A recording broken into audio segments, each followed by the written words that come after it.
கதிரவன் news சொந்தங்கள் அனைவருக்கும் வணக்கம். இலங்கையின் காலை நேர தலைப்புச் செய்திகள். யாழ்ப்பாணத்திலிருந்து கொழும்பு நோக்கி பயணித்த தொடருந்து ஓமந்தை பகுதியில் தடம் புரண்டுள்ளதாக தொடருந்து திணைக்களம் தெரிவித்துள்ளது. குறித்த விபத்து சம்பவம் ஓமந்தை பகுதியில் நேற்று மாலை சுமார் 4:30 மணியளவில் இடம்பெற்றுள்ளது. சம்பவம் தொடர்பில் மேலும் தெரிய வருகையில், யாழ்ப்பாணத்திலிருந்து கொழும்பு நோக்கி சென்று கொண்டிருந்த கடுகதி தொடருந்து ஓமந்தை பகுதியில் சென்று கொண்டிருக்கையில் கொழும்பிலிருந்து யாழ் நோக்கி சென்ற தொடருந்து வருகை தந்து கொண்டிருந்ததன் காரணமாக அடுத்த தடத்துக்கு மாற்றிய போதே விபத்து ஏற்பட்டுள்ளது. இதன் காரணமாக 2 தொடருந்து பெட்டிகள் வழித்தடத்திலிருந்து கீழே இறங்கியுள்ளதுடன் தண்டவாளத்துக்கும் பெரும் சேதம் ஏற்பட்டுள்ளது. இதேவேளை கொழும்பு நோக்கி செல்ல இருந்த பயணிகளை கொழும்பிலிருந்து யாழ் நோக்கி வந்த தொடருந்தில் ஏற்றி மீண்டும் அவர்களை கொழும்பு நோக்கி கொண்டு செல்வதற்கு ஏற்பாடுகளை தொடர்ந்து திணைக்களம் மேற்கொண்டுள்ளதாக தெரிவிக்கப்படுகின்றது. கொழும்பில் இருந்து யாழ் நோக்கி வந்த பயணிகளை பேருந்துகளில் செல்லுமாறு தெரிவிக்கப்பட்டதாக தகவல் வெளியாகியுள்ளது. மேலும் தற்போது தொடர்ந்து பாதையை சரி செய்யும் பணியில் தொடர்ந்து திணைக்கள ஊழியர்கள் ஈடுபட்டு வருவதாக தெரிவிக்கப்படுகிறது. விளக்கமறியலில் வைக்கப்பட்டுள்ள முன்னாள் ஜனாதிபதி மஹிந்த ராஜபக்சவின் 2வது மகன் ஜோசித ராஜபக்ச வெளிக்கடை சிறைச்சாலையில் தடுத்து வைக்கப்பட்டுள்ளார். சிறைச்சாலையில் பொது வார்டில் தடுத்து வைக்கப்பட்டுள்ளதாக சிறைச்சாலை ஊடக பேச்சாளரும் சிறைச்சாலை ஆணையாளருமான காமினி பி திசநாயக்க கூறியுள்ளார். ஜோசித ராஜபக்ச அங்கு தடுத்து வைக்கப்பட்டதிலிருந்து விசேட தேவைகள் எதையும் கோரவில்லை என்றும் பாராளுமன்ற உறுப்பினர்களான நாமல் ராஜபக்ச மற்றும் டிவி சானக ஆகிய இருவரும் சிறைச்சாலைக்கு நேற்று வந்ததாக கூறியுள்ளனர். இருவரும் நாடாளுமன்ற உறுப்பினர்கள் என்பதனால் சிறைச்சாலை கண்காணிப்பில் உள்ள ஜோசித ராஜபக்சவை சந்திக்க ஏற்பாடுகள் செய்யப்பட்டுள்ளதாக சிறைச்சாலை ஆணையாளர் காமினி பி திசநாயக்க மேலும் கூறியுள்ளார்.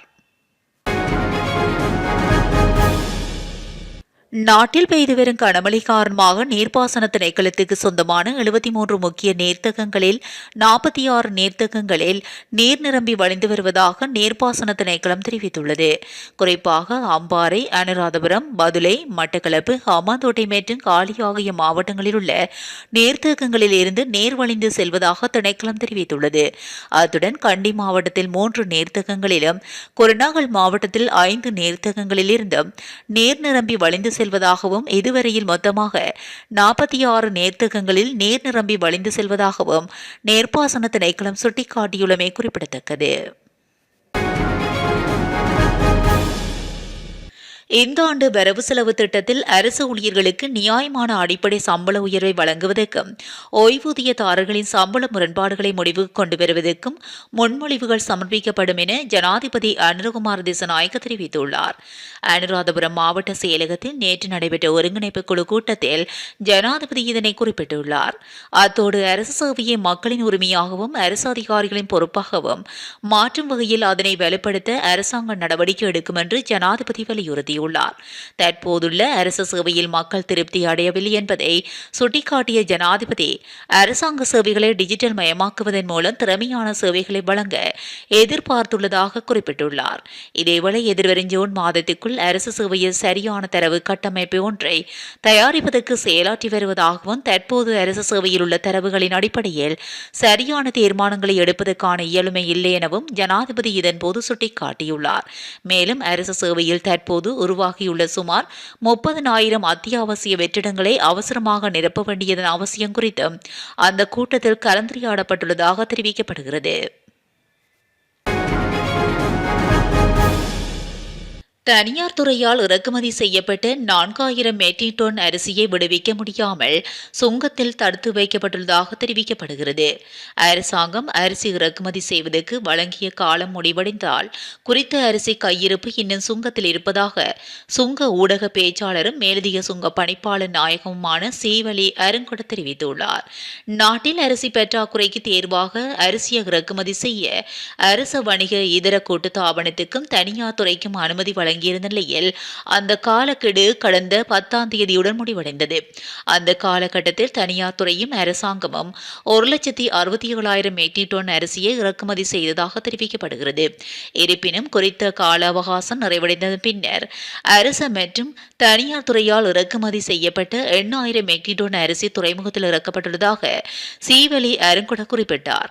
இதில் அரசாங்கத்துக்கு சொந்தமான 4,000 மெட்ரிக் டன் அரிசி விடுவிக்கப்பட்டுள்ளதாகவும் தனியார் துறை முறையால் இறக்குமதி செய்யப்பட்ட அரிசி கையிருப்பை விடுவிப்பது குறித்தும் அதிகாரிகளுடன் தற்போது கலந்துரையாடல்கள் நடைபெற்று வருவதாகவும் சுங்க ஊடக பேச்சாளர் மேலும் தெரிவித்துள்ளார்.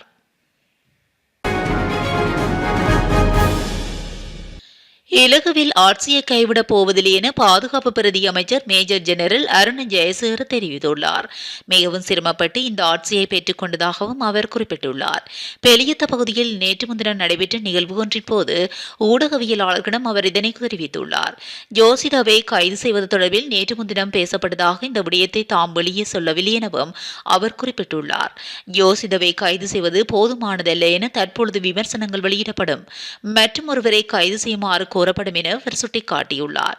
எனினும் எவரையும் கைது செய்வது என்றாலும் சரியான சட்ட விதிகள் பின்பற்றி கைது செய்யப்படும் என அவர் சுட்டிக்காட்டியுள்ளார்.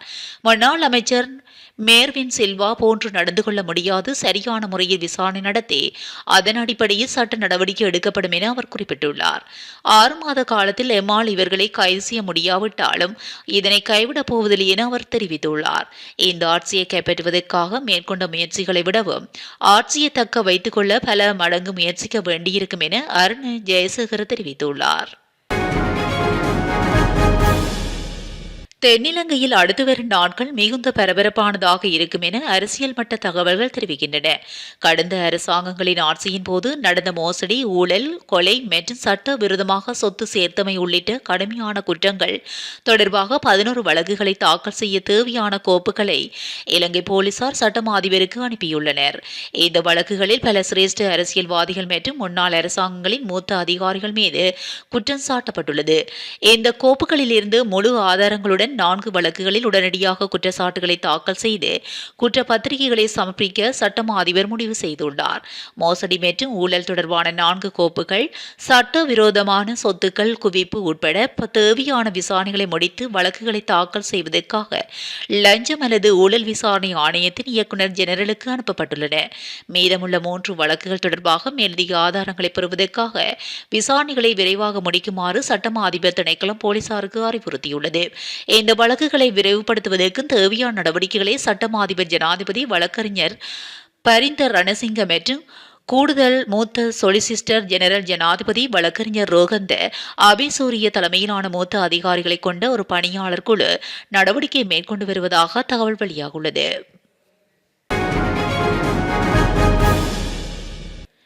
சந்தையில் உள்ள பெரும்பாலான பென்சில்களில் குழந்தைகளின் உடலுக்கு தேங்கி விளைவிக்கும் பல ரசாயனங்கள் இருப்பதாக மருத்துவர்கள் தெரிவித்துள்ளனர். இதனால் பென்சில்களை ஸ்மெல்லும் குழந்தைகள் பல நீண்டகால நோய்களால் பாதிக்கப்படலாம் என்று மருத்துவர்கள் எச்சரித்துள்ளனர். பாடசாலைக்கு செல்லும் குழந்தைகள் பயன்படுத்தும் பென்சில்கள் இன்று சந்தையில் பல்வேறு வர்ணங்களில் கிடைக்கின்றன. எனவே இறக்குமதி செய்யப்பட்ட பென்சில்கள் வண்ணமயமான மற்றும் கவர்ச்சிகரமான தோற்றத்தில் காணப்படுவதால் குழந்தைகள் அவற்றை வாங்க மிகவும் ஆர்வம் காட்டுகின்றனர். குறிப்பாக பென்சில்கள் கவர்ச்சிகரமானதாக காணப்பட வேண்டுமெனில் அவற்றுக்கு அதிகளவு ரசாயனங்கள் மற்றும் பாதரசம், ஆர்சனிக் மற்றும் காட்மியம் போன்ற கன உலோகங்கள் பூசப்பட வேண்டும் என மருத்துவர்கள் சுட்டிக்காட்டுகின்றனர். எனவே குழந்தைகள் பென்சில்களை மெல்லும் போது அவர்களின் உடலில் நுழையும் இந்த ரசாயனங்களின் தாக்கங்கள் மிகவும் பாதகமான விளைவுகளை ஏற்படுத்தும். பென்சில்கள் மற்றும் வண்ண பென்சில்கள் உற்பத்திக்கு ஒரு சர்வதேச தரநிலை உள்ளது. மேலும் EN 71-3 தரநிலைக்கு சான்றளிக்கப்பட்ட பென்சில்கள் 19 வகையான கன உலோகங்களிலிருந்து உடலுக்கு பாதுகாப்பை வழங்குகின்றன. இருப்பினும் தற்போது சந்தையில் உள்ள பல பென்சில்கள் இந்த சர்வதேச தரத்துக்கு இணங்கவில்லை என்றும் தெரிவிக்கப்பட்டுள்ளது.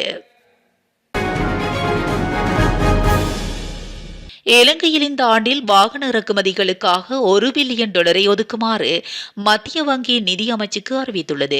அந்நிய செலாவணி கையிருப்பிலிருந்து இந்த தொகையை ஒதுக்குமாறு அறிவித்துள்ளது. இதன்படி அரசாங்க வருமானத்தை அதிகரித்துக் கொள்ளும் வகையில் வாகனங்களுக்கான வரியை நிதி அமைச்சும் அமைச்சரவையும் தீர்மானிக்கும் என மத்திய வங்கி தெரிவித்துள்ளது.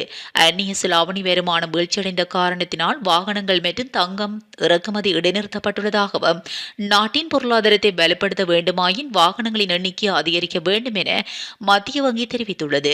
5 வருடங்களுக்கு முன்னர் இறக்குமதி செய்யப்பட்ட வாகனங்கள் தற்போது நாட்டில் இருப்பதனால் அவற்றின் பராமரிப்புக்கும் அதிக செலவாகும் என்பதனால் புதிய வாகனங்களை இறக்குமதி செய்ய வேண்டிய தேவை ஏற்பட்டுள்ளதாக மத்திய வங்கியின் பேச்சாளர் ஒருவர் தெரிவித்துள்ளார்.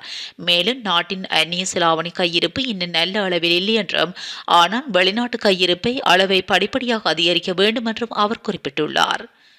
அதன்படி அடுத்த 2 ஆண்டுகளில் அந்நிய செலாவணி கையிருப்பை அதிகரிக்கும் இலங்கையை பாதிக்காத வகையில் வாகனங்களை இறக்குமதி செய்ய எவ்வளவு தொகையை ஒதுக்கலாம் என மத்திய வங்கி ஆய்வு செய்து அதன்படி $1 பில்லியன் பெறுமதியான வாகனங்களை இறக்குமதி செய்ய முடியும் என்ற பரிந்துரையை நிதியமைச்சுக்கு வழங்கியதாக மத்திய வங்கி தெரிவித்துள்ளது.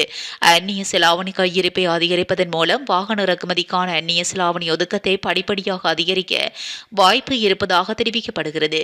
இந்த $1 பில்லியன் ஒதுக்கமானது அந்நிய செலாவணி கையிருப்பினை பேணுவதற்கும் அதிகரிப்பதற்கும் தடையாக அமையாது என மத்திய வங்கி தெரிவித்துள்ளது.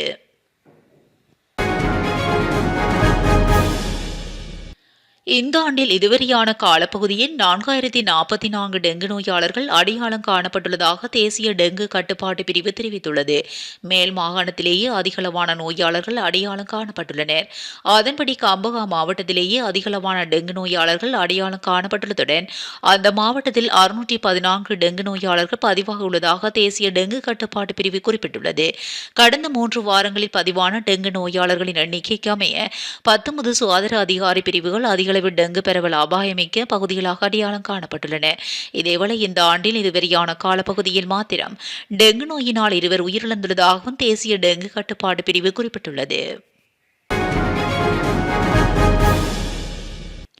காலி எமதுவ அங்குலுககா சந்தியில் 3 பேருந்துகள் ஒன்றுடன் ஒன்று மோதி விபத்துக்குள்ளாகியுள்ளது. இந்த சம்பவம் நேற்று காலை இடம்பெற்றதாக காவல்துறையினர் தெரிவித்துள்ளனர். விபத்து தொடர்பில் தெரிய வருகையில் 2 தனியார் பயணிகள் பேருந்துகளும் அலுவலக ஊழியர்களை ஏற்றி செல்லும் பேருந்து ஒன்றுமே விபத்தில் சிக்கியுள்ளதாக தெரிவிக்கப்படுகிறது.